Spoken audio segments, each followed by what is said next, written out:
আমাদের নেতৃত্বে 15 জন সদস্য আমরা যাচ্ছি সচিব মহোদয়ের সাথে আলোচনা আমরা দেখি একটা ভালো ইঙ্গিত পেলেন কোনো কিছু?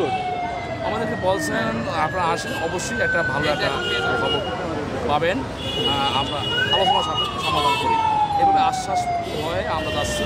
দেখি এখন আলোচনা কী আসে। তবে লাগতেছে যে সরকার আমাদের দাবি মেনে নিয়েছে, আমরা এই জন্য সরকারকে ধন্যবাদ জানাই। পাশাপাশি আমাদের আন্দোলনরত সকল সহকারী শিক্ষক যারা আজকে 10 দিন ধরে এখানে অবস্থান করছে এবং প্রিন্ট মিডিয়া, ইলেকট্রিক মিডিয়া, যাদের মাধ্যমে আমাদের দাবিটা সরকারের পাশে পৌঁছেছে এবং এটা গণদাবিতে রূপান্তর হয়েছে। আমরা মিডিয়াকে ধন্যবাদ জানাই, সরকারকে ধন্যবাদ জানাই। আমরা আসলে অনেক আনন্দিত যে আমাদের দাবি সরকার মেনে নিয়েছে। ধন্যবাদ।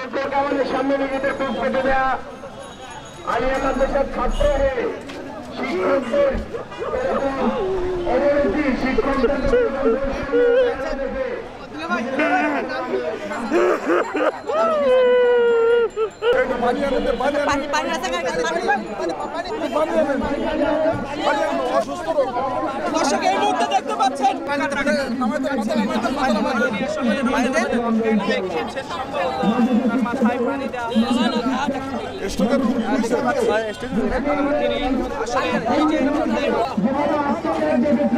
জামা ভিজে যাচ্ছে, জামা ভিজে যাচ্ছে।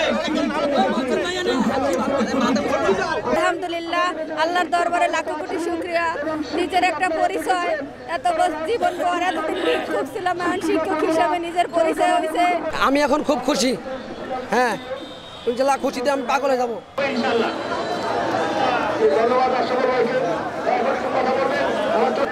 ঢাকা বিশ্ববিদ্যালয়ের ছাত্রীরা আমাদের মন্ত্রণালয় যে বৈঠক হয়েছে দীর্ঘ সময় ধরে, এই বৈঠকের মাধ্যমে যে সিদ্ধান্ত এসেছে এই সিদ্ধান্তকে আমরা মেনে নিলাম।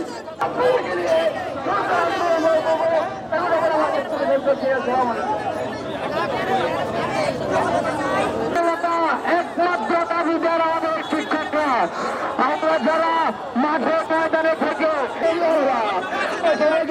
সম্মান হয়ে আল্লাহ সম্মত সম্মান আমরা ঢাকা